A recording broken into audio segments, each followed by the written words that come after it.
പിന്നീട് ഡ്രമ്മിന്റെ ശബ്ദം ഹെലികോപ്റ്ററിന്റെ ഇടിമുഴക്കമായി മാറി. എന്താ നടക്കുന്നത് സാർ? ഞാൻ പറഞ്ഞില്ലേ കുറച്ചു നേരം കാത്തിരിക്കുന്ന.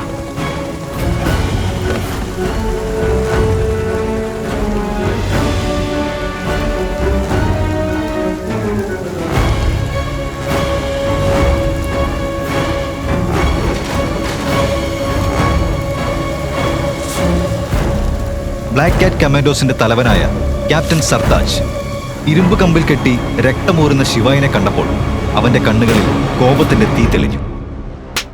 നീ എന്താണ് ചെയ്തിരിക്കുന്നത് നായേ? അവൻ ആരാണെന്ന് നിനക്കറിയില്ലേ? ഹെഡ്ഷോട്ടിന്റെ ധാർഷ്ട്യം ഒരു നിമിഷം പോലും നിലനിന്നില്ല. സർതാജ് പറഞ്ഞത് കേട്ടപ്പോൾ ഹെഡ്ഷോട്ട് ഭീതിയിൽ മങ്ങിപ്പോയി.